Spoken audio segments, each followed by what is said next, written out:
On April 15, 1861, at the start of the American Civil War, the President of the United States, Abraham Lincoln, called for a 75,000-man militia to serve for 3 months following the bombardment and surrender of Fort Sumter. Some slave states refused to send troops against their neighboring states, with the result that most such states also declared secession from the United States and joined the Confederate States of America. Background: in April 1861, the regular Army of the United States of America consisted of approximately 16,000 officers and soldiers organized into 10 regiments of infantry, 4 of artillery, 2 of cavalry, 2 of dragoons, and 1 of mounted rifles. These regiments were mostly posted in small forts of company-sized detachments, the majority posted west of the Mississippi River. Following the secession of 7 states from December 1860 to the creation of the Confederate States of America in February 1861, many officers and soldiers resigned from the United States Army to join the Army of the Confederacy. Legal limits: until the early 20th century, the U.S. relied on calling out militia and volunteers rather than expanding the regular army. However, there were restrictions on the number of men and the length of time they could serve that the President of the United States, as opposed to a state governor, could summon. Sec. 4, and be it further enacted, that the militia employed in the service of the United States shall receive the same pay and allowances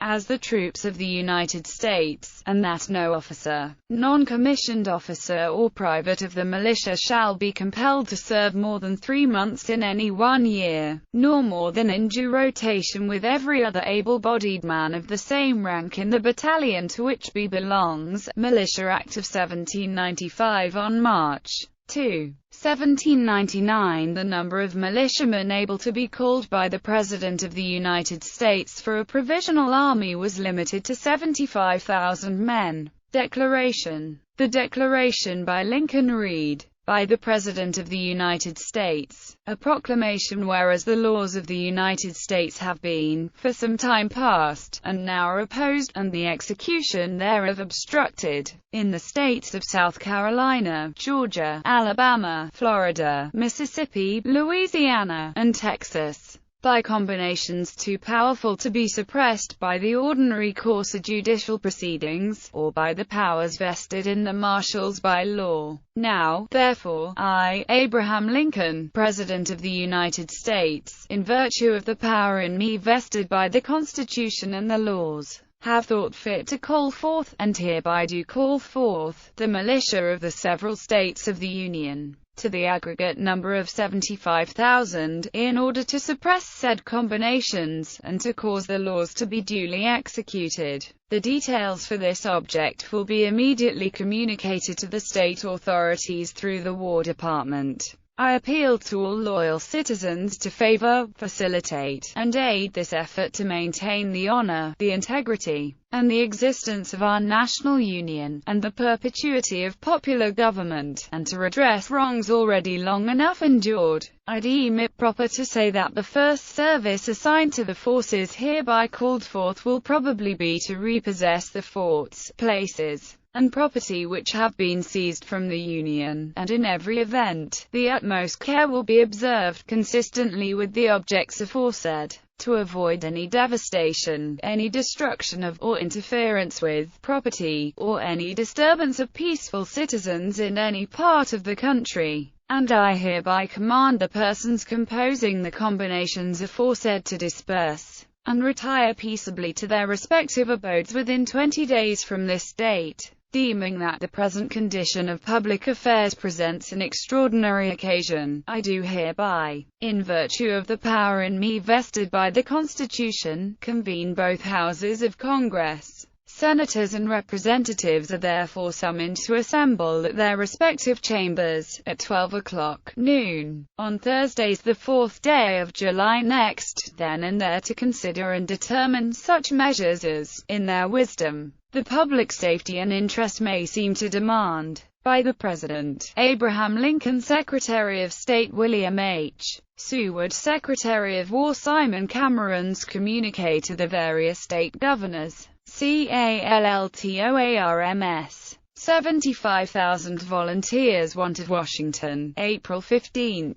The following is the form of call on the respective state governors for troops, issued today. Sir, under the Act of Congress for calling out the militia to execute the laws of the Union to suppress insurrection, repel invasion, and c. approved February 28, 1795, I have the honor to request Your Excellency to cause to be immediately detached from the militia of your state the quota designated in the table below to serve as infantry or riflemen for 3 months, or sooner, if discharged. Your Excellency will please communicate to me the time about which your quota will be expected at its rendezvous, as it will be met as soon as possible by an officer or officers to muster it into the service and pay of the United States. At the same time the oath of fidelity to the United States will be administered to every officer and man. The mustering officers will be instructed to receive no man under the rank of commissioned officer who is apparently over 45 or under 18 years, or who is not in physical strength and vigor. The quota to each state is as follows: Maine, New Hampshire, Vermont, Rhode Island, Connecticut, Delaware, Arkansas, Michigan, Wisconsin, Iowa, and Minnesota. 1 regiment each. New York 17 regiments, Pennsylvania 15 regiments, Ohio 13, New Jersey, Maryland, Kentucky, Missouri 4 regiments each, Illinois and Indiana 6 regiments each, Virginia 3 regiments. It is ordered that each regiment shall consist of an aggregate of officers and men of 1,780 men. The total thus to be called out is 73,910 men. The remainder, which constitutes the 75,000 under the President's proclamation, will be composed of troops in the District of Columbia. Reaction and resistance. Rather than a call for 75,000 military volunteers from any American state or territory,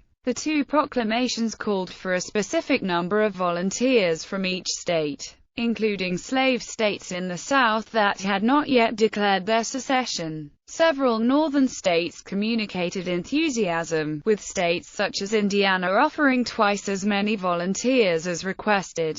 Governor Isham Harris of Tennessee stated in a telegram to Lincoln, "Tennessee will furnish not a single man for the purpose of coercion, but 50,000 if necessary for the defense of our rights and those of our Southern brothers." Governor Beriah McGoffin of Kentucky declared that they would not send volunteers to a Northern army intent on subjugating their Southern brethren. Governor John Letcher of Virginia, whose state had been requested to furnish 3 regiments totaling 2,340 men and officers, had stated in the past his intent for his state to remain neutral. He replied to Lincoln that since the latter had chosen to inaugurate civil war, he would be sent no troops from the Old Dominion. Governor Henry Rector of Arkansas stated, "The people of this Commonwealth are freemen, not slaves, and will defend to the last extremity their honor, lives, and property, against Northern mendacity and usurpation." Subsequent actions. In early May, Lincoln gave a second call for an additional 42,000 men. On May 3, President Lincoln issued a further call for United States volunteers to serve 3 years, with regiments to be organized by the state governments, unless sooner discharged. He increased the regular U.S. Army by 22,714 men and called for 42,034 more volunteers to enlist for 3 years. In July 1861, the U.S. Congress sanctioned Lincoln's acts and authorized 500,000 additional volunteers.